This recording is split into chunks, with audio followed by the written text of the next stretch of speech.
Buenas tardes, nosotros somos el grupo número 7. Mi grupo está conformado por Ángel Demo, Violín Jiménez, Joan Rengifo, Molina Erlinda, Zúñiga Deli y mi persona Nelimar Promenares. A continuación le vamos a suministrar información sobre el pasivo a largo plazo y su control interno. El pasivo, por su parte, está conformado por el conjunto de recursos financieros obtenidos por la empresa para el desarrollo de sus funciones y por las estimaciones de su gasto futuro. Los pasivos a largo plazo están representados por las deudas cuyo vencimiento sea posterior por un año. Se originan de la necesidad de financiamiento de empresas, ya sea para adquisición de activos y cancelación de bonos, entre otros. Los pasivos a largo plazo de la empresa más comunes son hipotecas, créditos diferidos, bonos, efectos por pagar a largo plazo. La dejo con mi compañero Uriel Jiménez. Tipos de pasivo a largo plazo. Entre estos tenemos las hipotecas por pagar, créditos diferidos, bonos y efectos por pagar a largo plazo.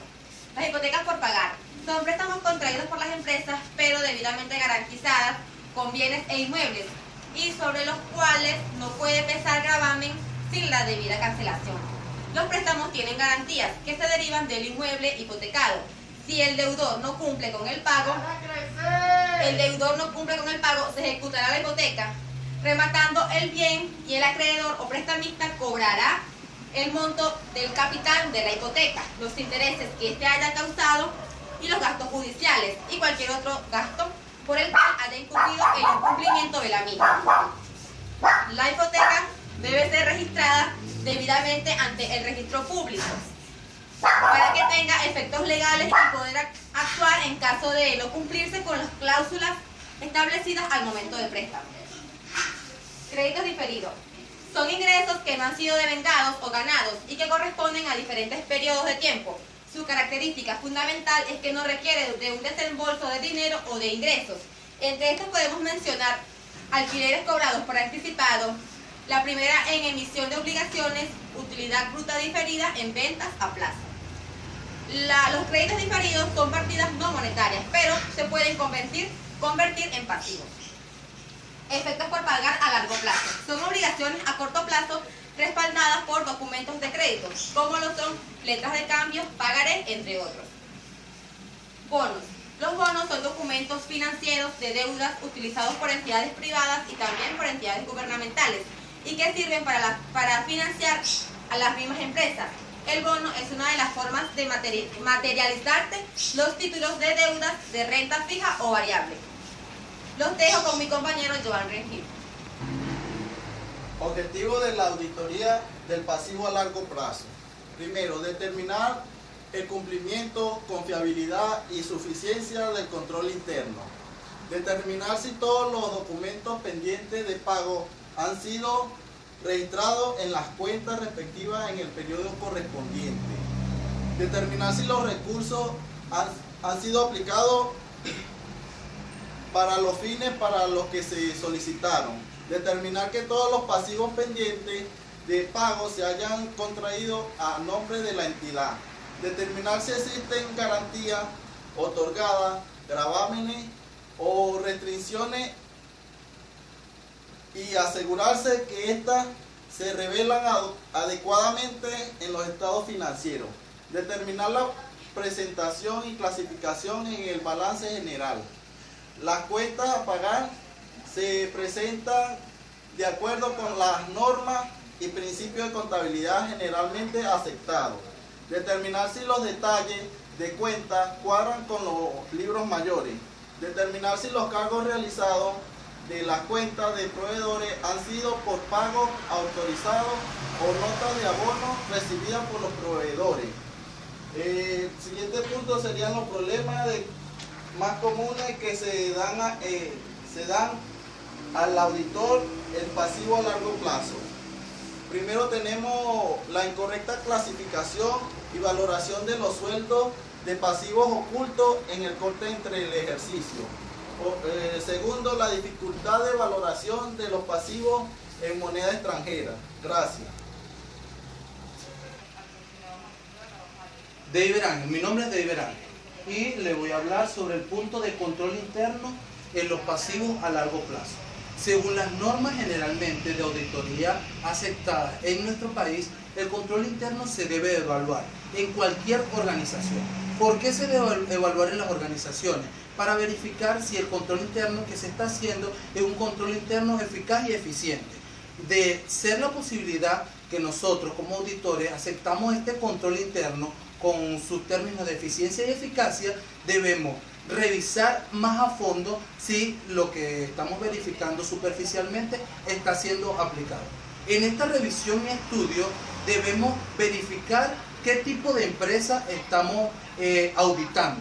¿Por qué qué tipo de empresa estamos auditando? Un ejemplo, en las empresas de venta y pago, es decir, su principal rama es comprar y vender. Cuando revisamos el control interno, vemos que esta empresa está dedicada a esto y debemos hacer controles previos. ¿Controles previos en qué? En las órdenes de pago. Las órdenes de pago. ¿Por qué las órdenes de pago? Porque en ellas se ve si se está haciendo una orden correcta, si se está pagando el monto o se está colocando en la orden de pago el monto requerido. También en el desembolso. Ya luego que hicimos la orden de pago o se revisó las órdenes de pago, verificar si lo que se desembolsó a los inventarios es la cantidad correcta por los proveedores. Después, efectuar la revisión de factura y efectuar una revisión más amplia para verificar todo esto. El pasivo a largo plazo. ¿Por qué se debe verificar el pasivo a largo plazo?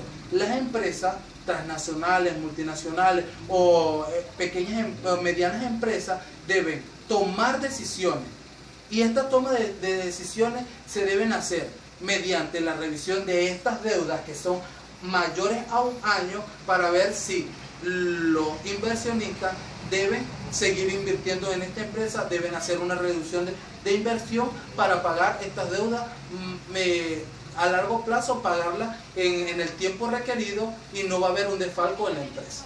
Muchas gracias. Bien, seguidamente les estaremos hablando sobre los procedimientos de auditoría del pasivo a largo plazo. Y es que son varios elementos lo que aquí vamos a mencionar, teniendo en cuenta de que el primero de ellos es poder evaluar el cumplimiento, confiabilidad y suficiencia del control vigente.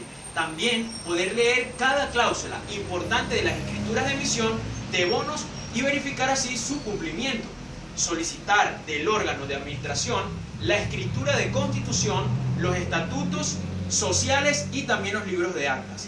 Comprobar la efectiva entrada y registro en las cuentas de tesorería de los fondos obtenidos por estas operaciones. El siguiente punto, que también es importante, que debemos tener y resaltar, es poder verificar el importe de los gastos generados por estas operaciones y así su correcta valoración y contabilización. También poder obtener conocimiento detallado de las operaciones con vigencia, y dentro de ellas encontramos también varios aspectos que no podemos dejar a un lado, como identificación del acreedor o prestamista, clase de préstamo, garantía de pago, importe inicial y saldo inicial, plazo de amortización y algo que también es muy importante, como lo es la fecha de concesión y también la de cancelación. Por eso, además de esto, luego de realizar este paso, debemos verificar que la empresa practica las retenciones fiscales obligatorias para así no tener problemas más adelante fiscales, y comprobar las cuentas de interés y comisiones. Ya por último, debemos tener presente dentro de los procedimientos poder comprobar que se produce la debida reclasificación de deudas en función del vencimiento. Gracias. A ver las pruebas sustantivas, pero en primer lugar debemos conocer su significado. Las pruebas sustantivas son esas pruebas diseñadas por el auditor con el fin de obtener evidencias referidas a la información financiera auditada. Y como tal, las pruebas sustantivas del pasivo a largo plazo son esos procedimientos que el auditor, que ayudan al auditor a obtener esas evidencias suficientes y competentes respecto a las afirmaciones de los estados financieros en cuanto a existencia, integridad, evaluación, propiedad, presentación y revelación de las afirmaciones y deudas contraídas pendientes de liquidar, las cuales son confirmación, que son la obtención de comunicación escrita de instituciones que hayan otorgado créditos de proveedores, acreedores, afiliados y abogados. Los pagos posteriores son el examen de la documentación de los pasivos pagados con posterioridad a la fecha del balance.